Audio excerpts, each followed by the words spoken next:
Welcome back, everybody. Okay, there.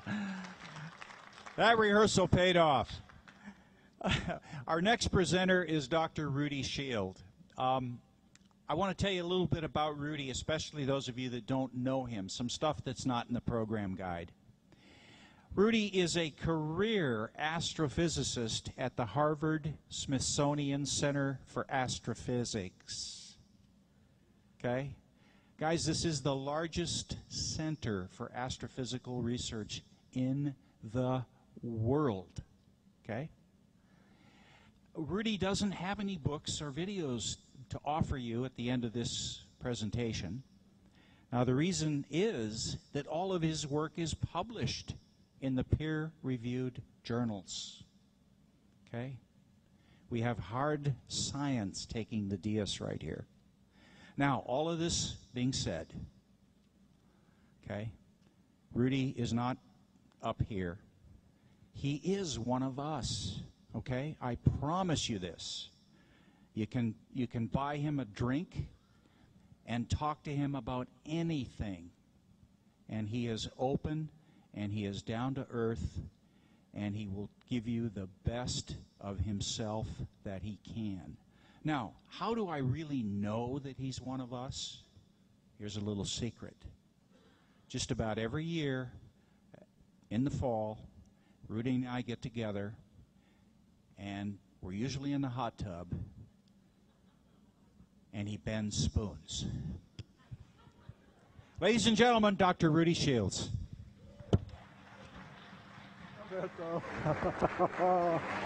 Thank you.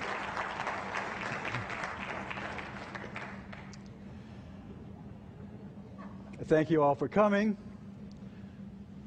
After some of yesterday's talk about the mic on, is the mic on? Okay, you can't hear me.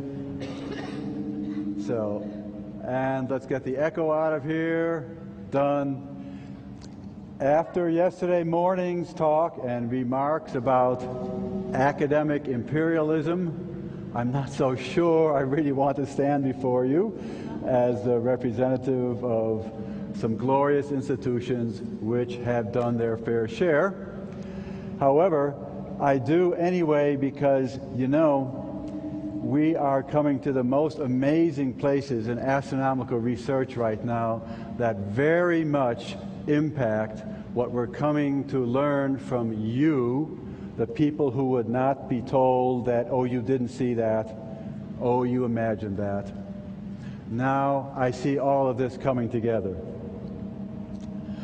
I think all of you who have been in this subject have encountered the problem of what I might call intellectual creep.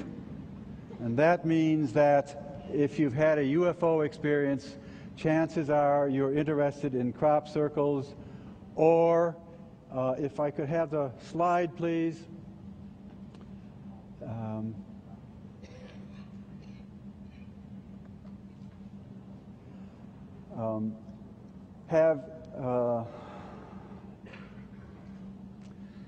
Have encountered mysteries related to crop circles, telepathy, psychic experiences, abductions. All these kinds of things seem to have happened to the people who have UFO experience.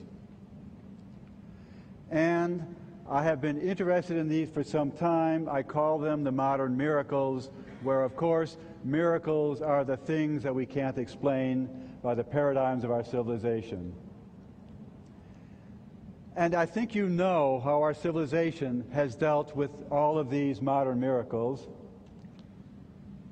We've said, oh, it's just those UFO weirdos. It's just those life after death people. Send them back to the near-death experience hotel. It's just the telepathy crowd. It's just the cattle mutilation crowd. It's just. Send it all off to the National Enquirer. And now, what I want to tell you is that in the quantum universe that we're now beginning to see in astronomical observations, it turns out it's all the same thing, or we understand it all in one stroke of the pen. It's an amazing time in the history of our civilization. And you've heard that before, of course, and I'm sorry if it sounds tired. Now, I come to this because of my interest in black holes.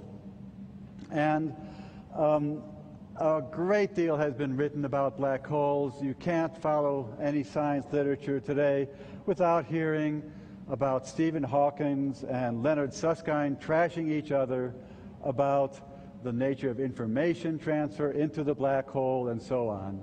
And there's, of course, the standing battle among the theoreticians about who's the greatest among the greats.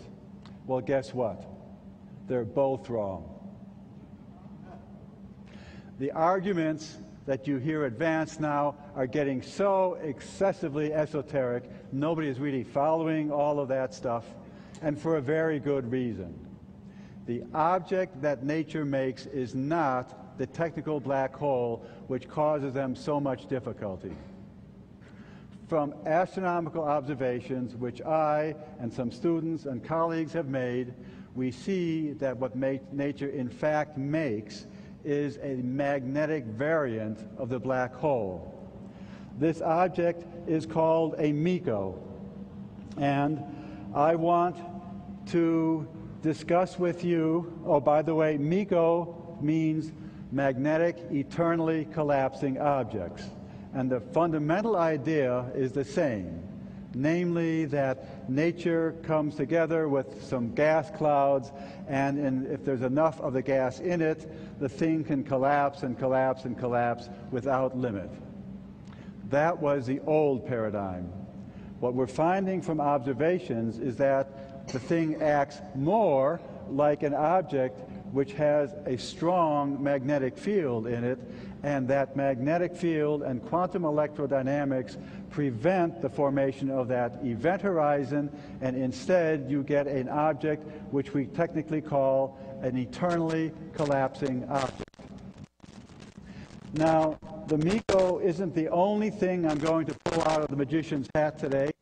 I also want to talk to you about some very important developments in astronomy.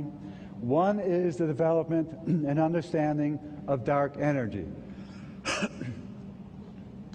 You've heard it described in Scientific American in the context of Einstein's greatest blunder, except it wasn't such at all. It turns out that he was right, and that with astronomical observations of the universe, in particular observations of the brightnesses of supernova over historical aeons of time, we've come to understand that, in fact, we are now entering a period of re-inflation or re-expansion of the universe, which seems to indicate that there is an important negative gravity at work in the universe, increasingly today. This has a great number of names. It's called Einstein's greatest blunder. It's called quintessence. It's called ether. It's called the dark energy. It's called orgone energy. You still hear me? All right, we're having technical, no, I think we're up again, thank you. It's called all of these things, but it's the thing that we discovered in observations, and I think for the rest of this talk, I will try to call it the dark energy that I displayed here.